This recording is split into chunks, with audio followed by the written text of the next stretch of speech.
different way of pressing. Sometimes they use more a low block. Then are some coaches that want to press higher, and that changed the load of the players during the game. So they are able to do it if they do in every single game and every single training. Nothing. So that is very clear. If you want to win the Premier League, we have to run like mad dogs. If not, we are not going to win. That's clear.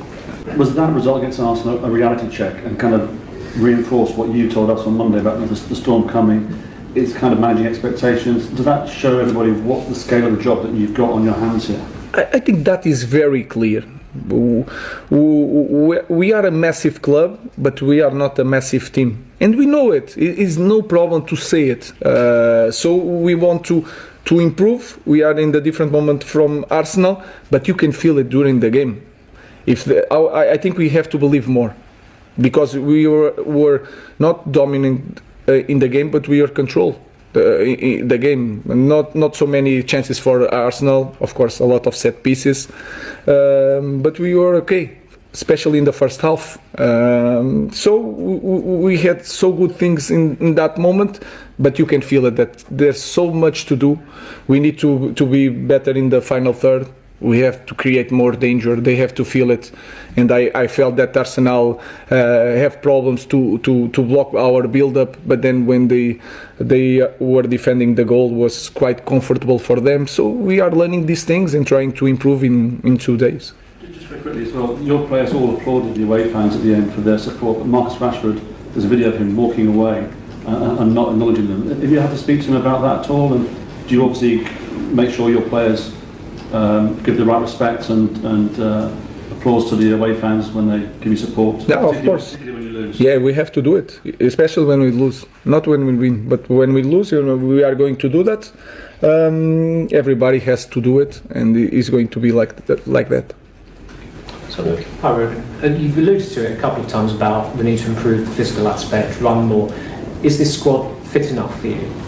Yeah, the problem to be fit enough if they can cope with that. If they are used to do that in training, they will do that in games. So they are professional athletes. They can improve this. You cannot be faster, but you can run more with training. So we are in that path. We have to improve in training, then we improve in game. They will be able to do it, because every coach has a different way of pressing. Sometimes they use more a low block. Then are some coaches that want to press higher, and that changed the load of the players during the game. So they are able to do it if they do in every single game and every single training.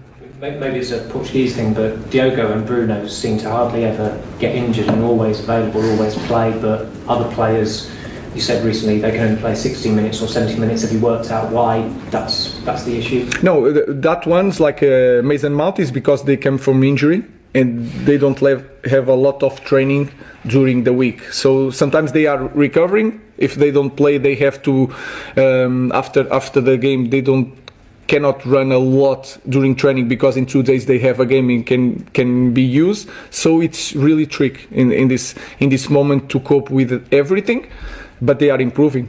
So like I said, they will cope with the game. So they are professional athletes and they will improve in that aspect. And then you have something that bonds with you. Bruno can recover really fast.